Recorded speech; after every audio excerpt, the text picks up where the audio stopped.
welcome back to Akhara Study, Class 11. Today, we're diving into Sister Nivedita's profound chapter, the Swami and Mother-Worship.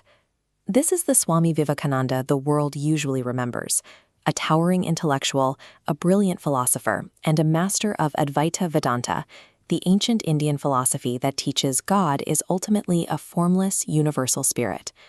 Even as a child, his spiritual leanings were highly abstract. Sri Ramakrishna often called him a Brahmajnani, someone naturally oriented toward a formless divine reality. Sitting at his play at just 8 years old, he had already developed the ability to enter states of deep meditation, or samadhi. As a young man, he was intellectually rigid. He despised anything resembling idol worship, and formalized this stance by joining the Sadharam Bhamo Samaj, a movement dedicated to a strictly formless concept of the Creator. Later, when traveling through England and America, his message was consistent. He preached the realization of Brahman, drawing exclusively on the Vedas and Upanishads. He never relied on specific forms or deities. Yet, in India, his closest disciples witnessed a striking contradiction. The word mother was constantly on his lips. He spoke of her exactly the way you would speak of a deeply familiar family member, sometimes acting like a rebellious child, sometimes submitting entirely to her will. So, how exactly did a fierce intellectual, a man who built his early identity on rejecting physical forms of worship, become entirely preoccupied with a terrifying mother goddess? The answer, as he later confessed to Sister Nivedita, involved a grueling 6-year internal war.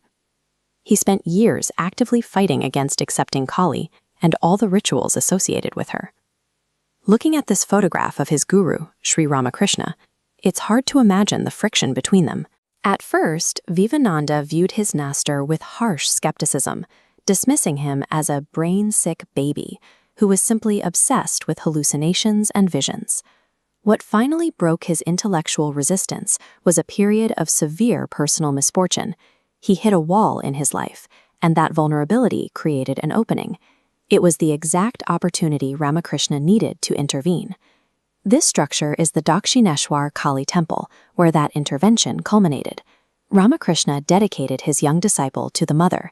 In Vivekananda's own words, the guru made him over to her, turning him into a willing slave to a cosmic will he had fought for so long. As we see in this traditional depiction of Kali, her iconography is fierce, and once Vivekananda accepted her, he refused to tolerate any watering down of that fierceness. He mocked the idea of putting a garland of flowers around her neck, backing away in terror, and only calling her the merciful. He developed a wholehearted contempt for what he called shopkeeping religion. He saw immense ego in people who only wanted a kind, consoling God, a providence that guarantees personal safety, while completely ignoring the reality of pain, sorrow, and annihilation. Instead, he made a radical demand of true seekers. He urged them to find God in the earthquake and God in the volcano. He asked them to seek pain as readily as pleasure, and to worship the terror for its own sake. True spiritual courage, in his view, leaves no room for squeamishness. You have to embrace the entirety of reality, the destruction alongside the creation, the terrifying alongside the nurturing, without shrinking back. Sister Nivedita realized she didn't have to choose between the strict philosopher and the devoted disciple. Vivekananda himself was the living reconciliation of those two opposites, the formless Brahman and the physical form of the mother. To explain this, he used a concept we can call unity in complexity. Think of it like this animation. Just as millions of distinct brain cells and nerve centers work together to produce a single consciousness, the multitude of gods and the singular universal Brahman are exactly the same reality. It is the one, and yet it is the gods too. He often described Kali as the book of experience.